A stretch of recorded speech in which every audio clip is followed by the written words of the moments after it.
tudo começou. Estamos enfrentando uma situação tensa entre Israel e Irã, que muitos acreditam ser a realização de uma antiga profecia bíblica sobre a batalha de Gog e Magog.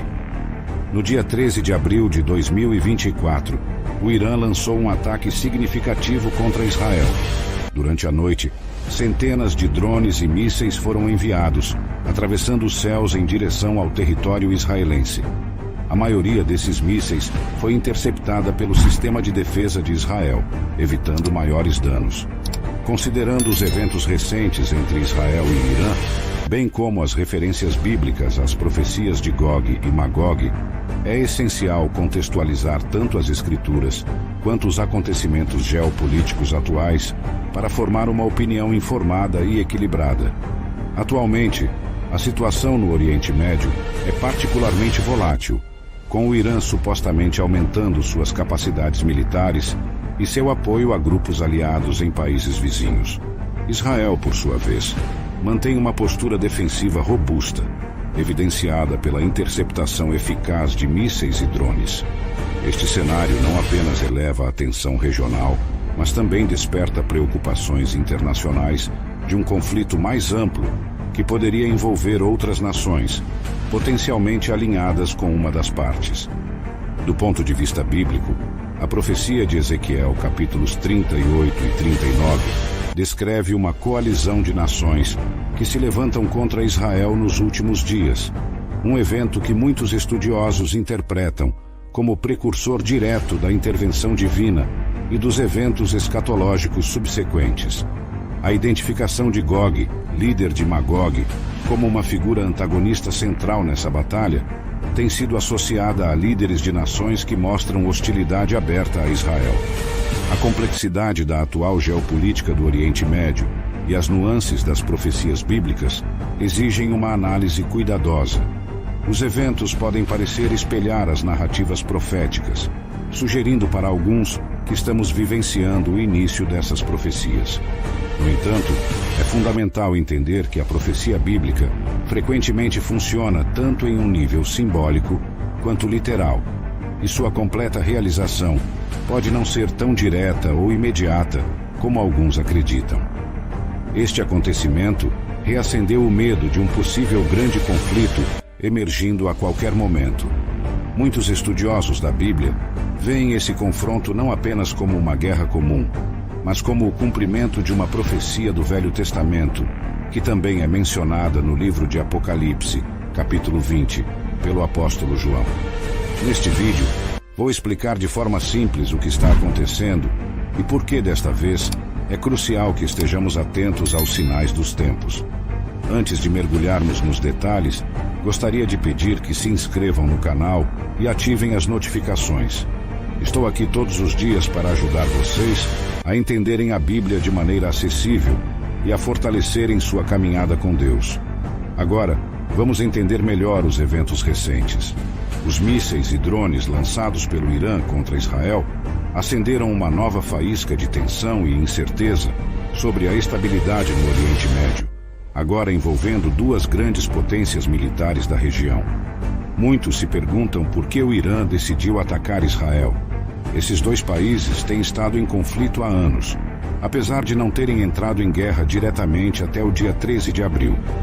O ataque iraniano foi uma resposta a um suposto ataque israelense ao consulado iraniano em Damasco, Síria. No ataque, cerca de 170 drones e mais de 120 mísseis foram disparados contra Israel, mas 99% deles foram interceptados e felizmente não houve vítimas fatais. Atualmente, as tensões entre Irã e Israel continuam a ser uma das questões mais complexas e voláteis no cenário internacional. O Irã, que tem uma postura declaradamente anti-Israel, frequentemente expressa seu descontentamento com as políticas israelenses, especialmente em relação à Palestina e ao tratamento de territórios disputados. Israel, por sua vez, vê o Irã como uma ameaça significativa, principalmente devido ao seu programa nuclear e a este conflito recente, envolvendo um ataque iraniano como retaliação a um suposto ataque israelense ao consulado iraniano em Damasco. destaca a instabilidade e o risco de escalada na região. A interceptação eficaz de quase todos os mísseis e drones por Israel demonstra não só a capacidade de defesa avançada de Israel, mas também a natureza contínua da ameaça percebida de ambos os lados. Esses eventos ocorrem em um pano de fundo de alianças regionais e globais, com os Estados Unidos apoiando fortemente Israel, enquanto o Irã tem encontrado apoio em países como Rússia e Síria. O contexto internacional é também influenciado pelas negociações sobre o programa nuclear iraniano, que tem sido um ponto de tensão constante entre o Irã e as potências ocidentais. Israel expressa regularmente preocupações de que um Irã nuclear seria uma ameaça existencial, levando a uma postura de vigilância e prontidão militar. Em termos bíblicos, muitos olham para esses conflitos como possíveis sinais dos últimos dias, conforme descrito em várias profecias. Enquanto Ezequiel fala de uma coalizão de nações se levantando contra Israel, é essencial abordar essas interpretações com cautela e discernimento. Ainda assim, o clima entre os dois países permanece tenso, e as decisões que o Gabinete de Guerra de Israel tomar nos próximos dias podem alterar drasticamente o curso da humanidade. Isso não é exagero. Eles exigem que o Irã pague pelo que fez, e estão pressionando por uma resposta firme do primeiro-ministro e líder de Israel, Benjamin Netanyahu. Agora, você pode estar se perguntando, o que isso tem a ver com a guerra de Gog e Magog mencionada na Bíblia? Primeiro, vamos entender essa profecia. Nos capítulos 38 e 39 do livro de Ezequiel, o profeta tem uma visão onde nações lideradas por um homem chamado Gog, do território de Magog, se unem para atacar Israel. Nessa visão, Gog é puxado com anzóis em sua mandíbula para liderar essa aliança de nações, que inclui a Pérsia, atual Irã, Cush e Put, regiões que hoje são Sudão e Líbia, Gomer e Bet Togarma, partes da Turquia. Nessa visão reveladora que Ezequiel teve, vemos uma aliança de nações reunindo-se sob a liderança de Gog para marchar contra Israel.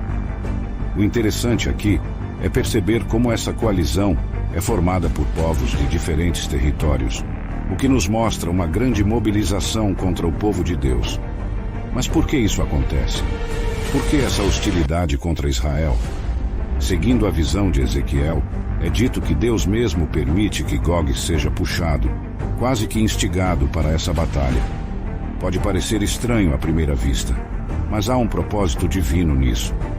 Deus usa essa situação como um meio de mostrar sua glória e poder.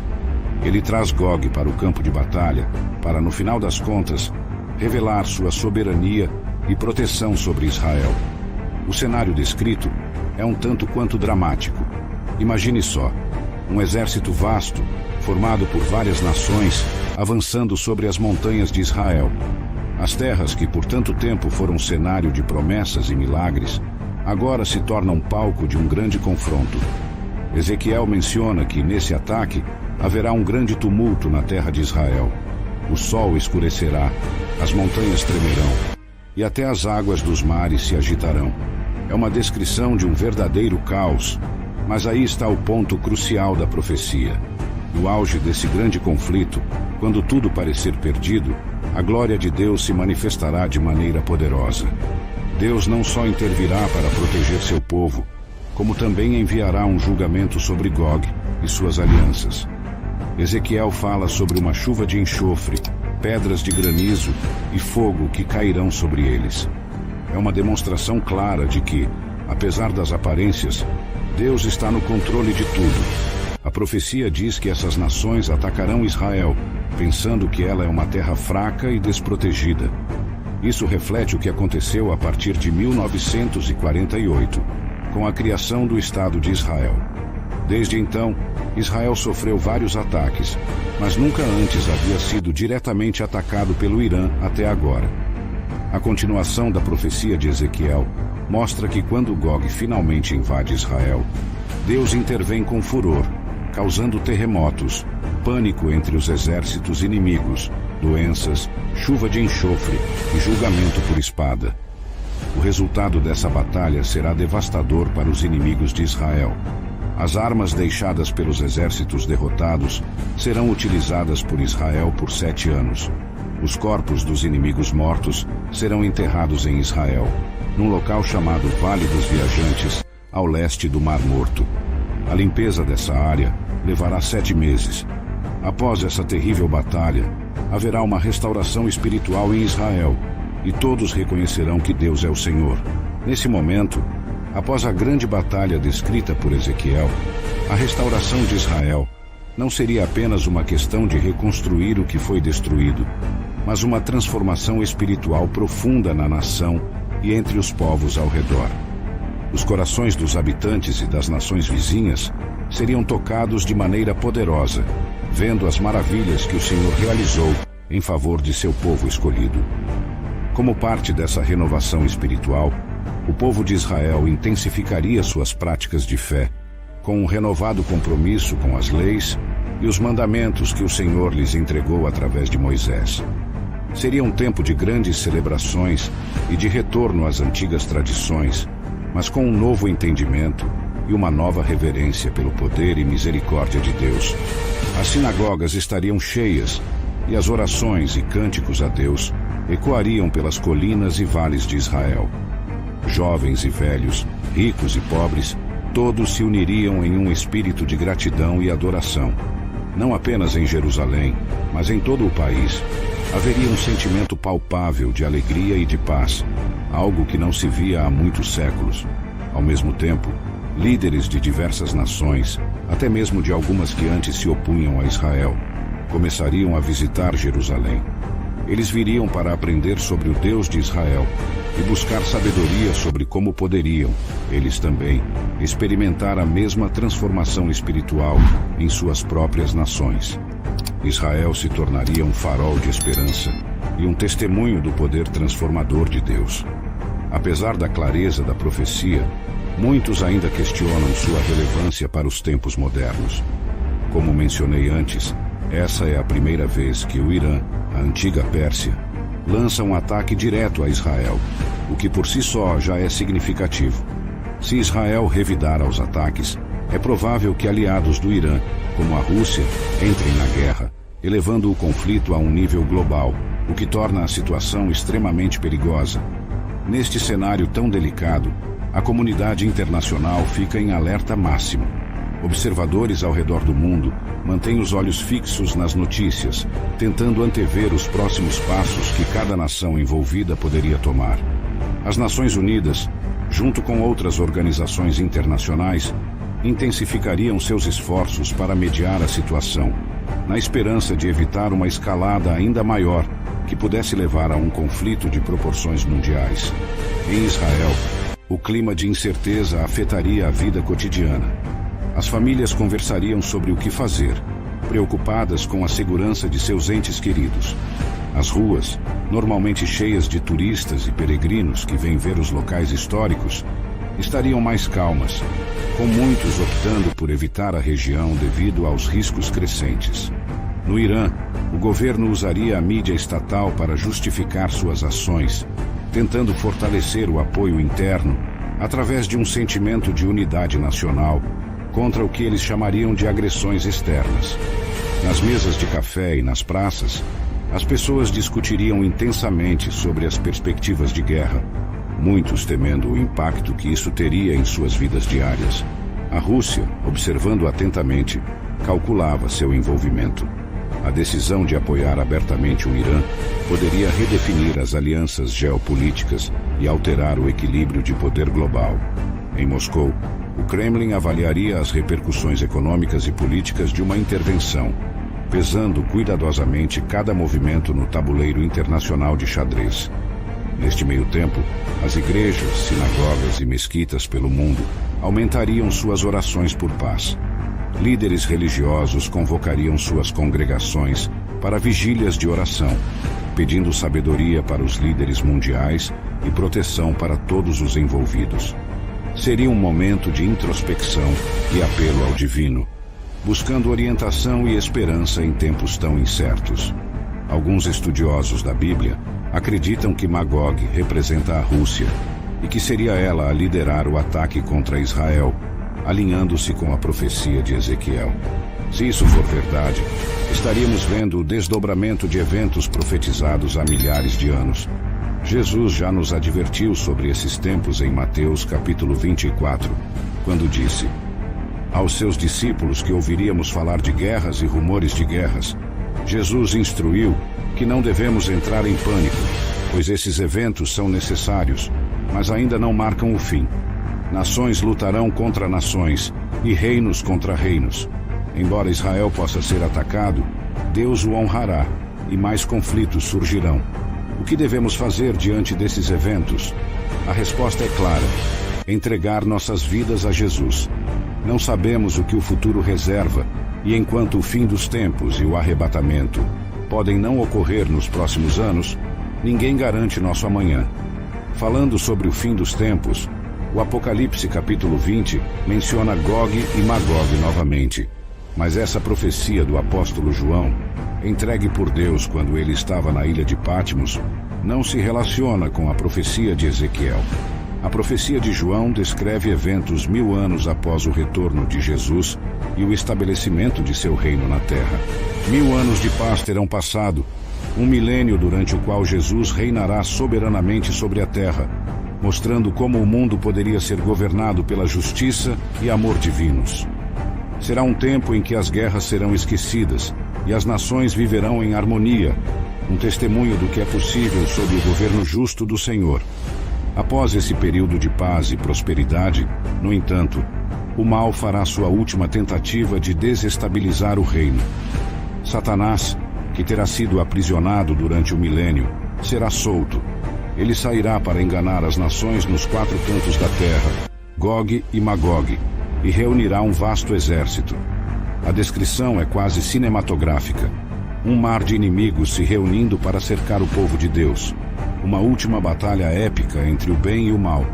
A intenção de Satanás será clara: derrubar o reino de paz estabelecido por Jesus. Mas como João relata, esse esforço será fútil. Deus intervirá diretamente, enviando fogo do céu que devorará os inimigos. É uma cena de julgamento final, onde as forças do mal são definitivamente derrotadas, e a segurança e santidade do reino de Deus são preservadas. Nesse contexto, o povo de Deus não apenas assistirá a uma defesa divina de seu lar, mas também testemunhará o cumprimento final da promessa de que o mal será erradicado de uma vez por todas.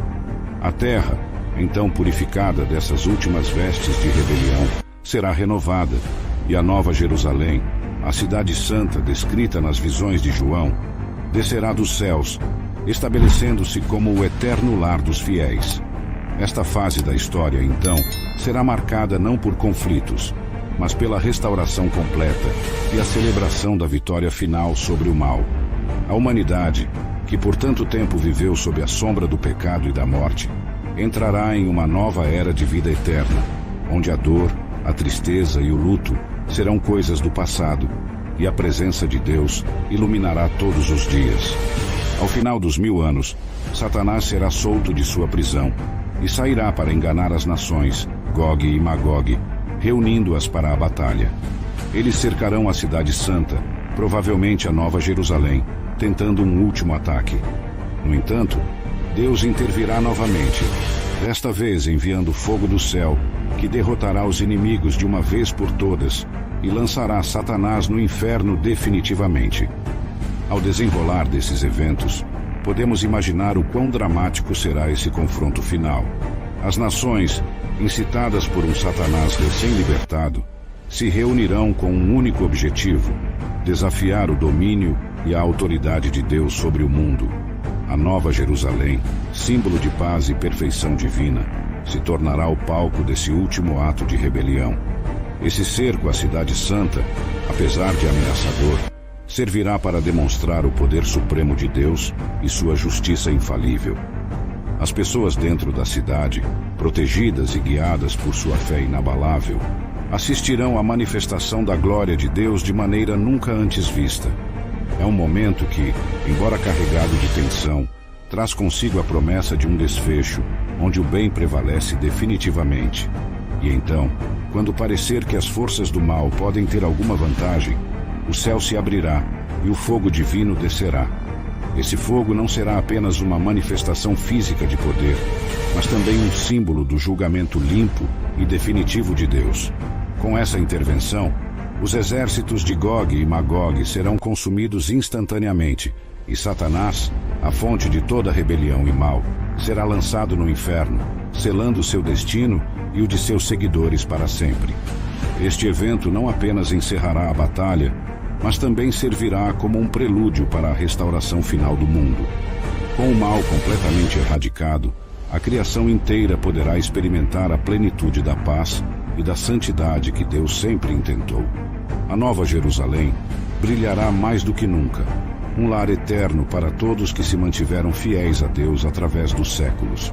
Assim, o que começou como um ato final de desespero por parte das forças do mal terminará em uma celebração de justiça e santidade. A vitória final sobre o mal trará um novo começo para a criação, um renascimento do mundo em sua forma mais pura e gloriosa, onde Deus habitará diretamente com seu povo. As lágrimas, o sofrimento e a dor serão esquecidos, e a vida eterna na presença de Deus será a recompensa para aqueles que perseveraram na fé. Após essa última batalha, os mortos que não serviram a Cristo serão julgados de acordo com suas obras. Muitos cristãos têm dúvidas sobre essa última batalha, confundindo-a com a batalha do Armagedon. No entanto, o Armagedon acontece antes, como parte da 7ª taça da ira de Deus, sendo o confronto final entre as forças de Deus e as do Anticristo. Enquanto nós testemunhamos rumores de guerra e sinais dos tempos, é crucial lembrar que nossa tarefa principal é permanecer firmes em Jesus e pregar o Evangelho. Por mais que os eventos atuais possam parecer ser o início das dores mencionadas por Jesus, devemos manter o ânimo e não perder a fé. Essa é a única maneira de mostrar às pessoas que ainda há esperança. Neste caminho que seguimos, é essencial nos apegarmos firmemente às verdades da Palavra de Deus. Mesmo diante das notícias que ecoam diariamente pelos 4 cantos do mundo, trazendo relatos de conflitos e incertezas, nossa missão como cristãos não muda. Precisamos continuar a ser portadores de boas novas, levando luz onde há escuridão. Como bem sabemos, as palavras de Jesus nos exortam a ser sal da terra e luz do mundo. Então, nesses momentos de turbulência, quando as dúvidas e o medo tentam se instalar, nós, seguidores de Cristo, somos chamados a redobrar nossa dedicação ao Evangelho. É tempo de estender a mão, de oferecer uma palavra de conforto, de orar com e pelos que sofrem, mostrando que, apesar de tudo, nossa esperança permanece intacta, ancorada em quem tem todo o poder e toda a autoridade. Neste sentido, cada encontro, cada conversa é uma oportunidade de testemunhar sobre a paz que só Jesus pode dar. Em nossas igrejas, nas reuniões de oração, nas visitas a hospitais e asilos, até mesmo nas conversas casuais pelas ruas, devemos sempre estar prontos para falar do amor de Deus, que é capaz de transformar corações e renovar esperanças. E como seguimos adiante? Com a Bíblia em uma mão e a fé na outra.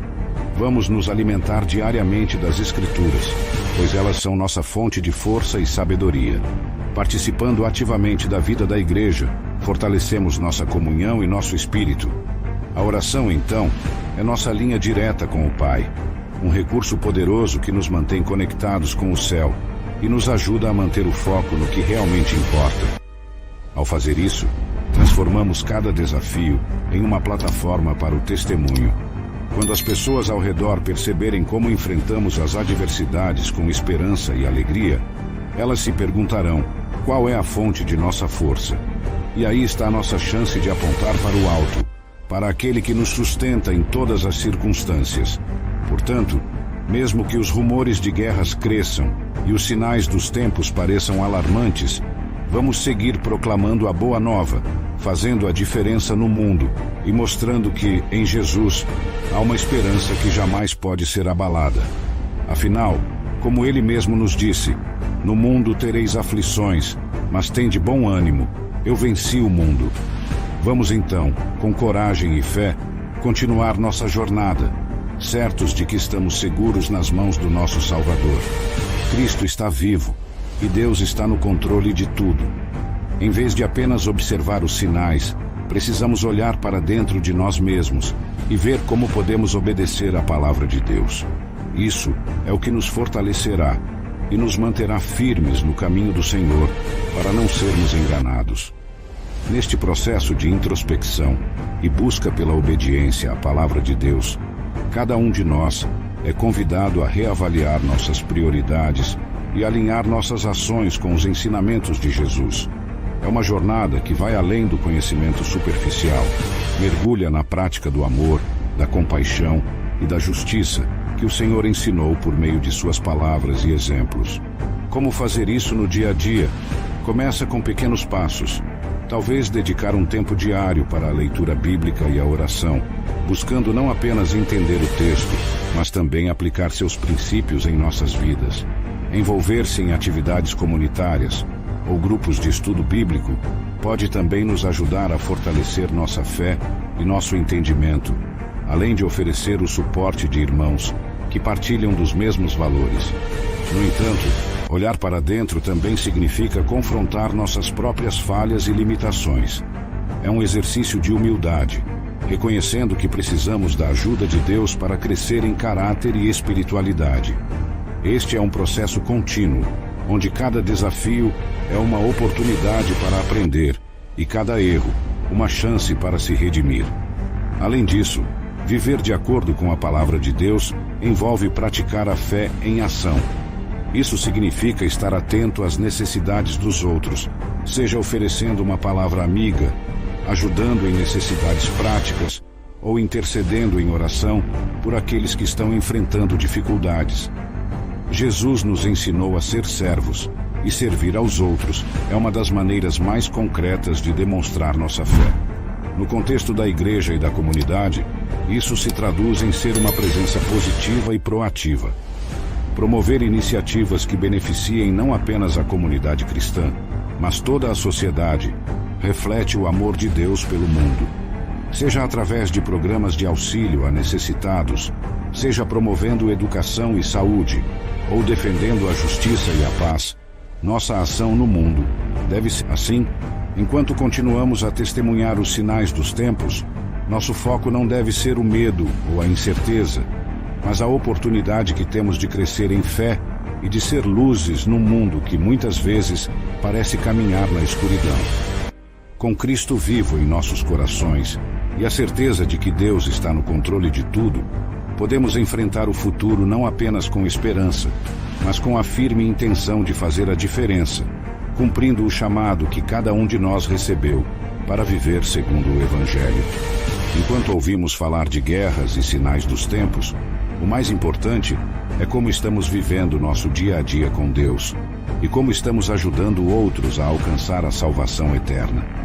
Nosso papel é ser luz nas trevas, dando um bom testemunho e promovendo paz, esperança e amor em um mundo cheio de problemas. Se você se sente tocado por essa mensagem, compartilhe-a com o maior número de pessoas possível. Vamos juntos espalhar a palavra de Deus e fazer a diferença em um mundo que tanto precisa.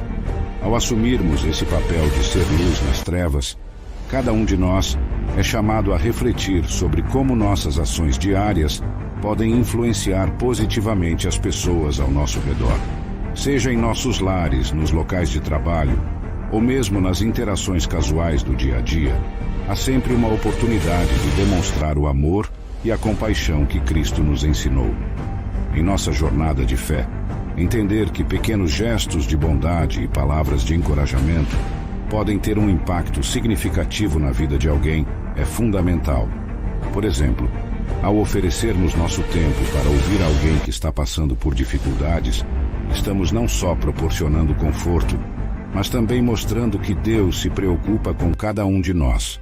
Este tipo de ação reflete a luz de Cristo e ajuda a fortalecer a fé de quem está ao nosso redor. Além disso, promover a paz é crucial em um mundo onde conflitos e desentendimentos são comuns. Como seguidores de Cristo, devemos buscar ser mediadores, trazendo reconciliação onde há discórdia. Isso pode significar intervir em situações de conflito de maneira sábia e pacífica, sempre guiados pelos princípios bíblicos de justiça e amor ao próximo. A esperança também é um elemento essencial que devemos cultivar e compartilhar. Em meio às adversidades e incertezas da vida, a esperança cristã nos lembra que há um propósito maior e um futuro promissor reservado para aqueles que confiam em Deus. Portanto, falar sobre nossa esperança e como ela nos sustenta nos momentos difíceis pode inspirar outros a buscar essa mesma certeza em Deus. Por fim, o amor é a maior das testemunhas que podemos dar. Jesus nos ensinou que o amor ao próximo é um dos maiores mandamentos. Praticar esse amor de maneira ativa, seja ajudando os necessitados, seja perdoando quem nos ofendeu, demonstra a natureza transformadora do Evangelho. Isso não apenas muda a vida de quem recebe esse amor, mas também a de quem o oferece, cumprindo o propósito divino em nós. Portanto, como seguidores de Cristo, nosso chamado é viver de maneira que cada dia seja uma expressão do amor